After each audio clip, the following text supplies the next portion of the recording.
We hear the term bodhisattva thrown around, but what does it really take to walk that path? Well, today we're going to crack open a fascinating ancient text to explore the ethical blueprint that guides this incredible journey. And this quote right here, it comes from a text called the Yogacara Bhumi Shastra, and it's basically the go-to guide for laying out the ethical framework of the bodhisattva path. It's this powerful roadmap for how to act in the world with, real wisdom and genuine compassion. Okay, so here's how we're going to break it all down. We'll start with the big picture, dig into the moral foundation, then look at the mind, how to help others wisely, and finally, how to tie it all together for a perfect practice. Simple as that. All right, let's jump right in with part one, the 3 tiers of precepts. This is what's known as the threefold pure precepts, and you can really think of it as the complete blueprint for a bodhisattva's entire way of being. So it's basically a 3-part system. First up, you have the precepts of restraint. That's all about stopping evil, preventing wrongdoing. It's the do no harm part. Then you've got embracing goodness. This is where you actively cultivate everything that's positive. And finally, benefiting beings, where you turn all of that outward to help everyone else. See how they work together? It's a complete interlocking system. Okay, so let's dig into that first and most fundamental layer, the moral foundation, which is all about understanding those precepts of restraint. Now, this is the absolute bedrock. It's non-negotiable. The text is super clear on this. Without this solid ethical foundation, not harming, not stealing, all the basics, well, none of the other, more advanced practices can stand. It's like trying to build a skyscraper on sand. It's just not going to work. Okay, but here's where things get really fascinating. We're about to move beyond just what you do on the outside and start scrutinizing what's happening on the inside, in your mind. Because as you'll see, it's not just about doing good things. It's about your intention behind them.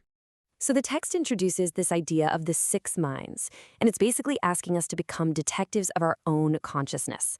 We're supposed to be constantly observing our own motivations to see which of these 6 mental states is driving our actions.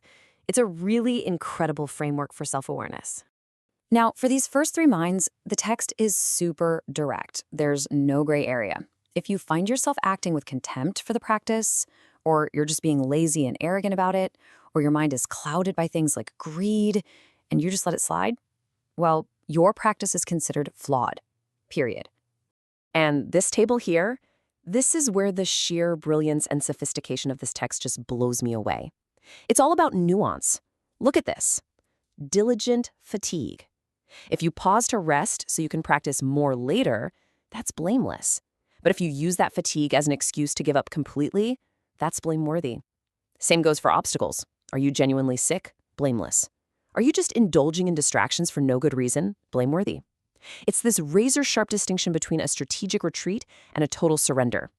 Okay, so with all that in mind, let's talk about how we engage with others. This next precept about benefiting all beings is not some simplistic, you must help everyone no matter what rule. Oh no. It's a really sophisticated guide for navigating the very real, very complex choices we face when trying to do good. To help us make these wise choices, the text gives us 2 things to consider. On one hand, you have decline in wealth. That's the loss of material things, like food or shelter. But on the other hand, and this is the crucial part, you have decline in dharma. This is about your spiritual progress. Are you backsliding, forgetting what you've learned, or losing your way? And this leads us right to a really tough question, one we've probably all wrestled with. Is sacrificing yourself to help someone else always the right move? Well, you might be surprised by the text's very pragmatic answer. So get this, the text explicitly advises that if an act of generosity is going to cause your own spiritual practice to decline, you shouldn't do it. Think about it. It's like the old saying, you can't pour from an empty cup. Your practice is the very source of your ability to help others long term. If you drain your own well, you'll have nothing left to give. And this creates a super clear decision-making guide. Go ahead. Help others with your wealth, as long as your own Dharma practice is safe. But, and this is a big but, you should not harm your own practice to help someone else, whether it's with their wealth or even their own practice.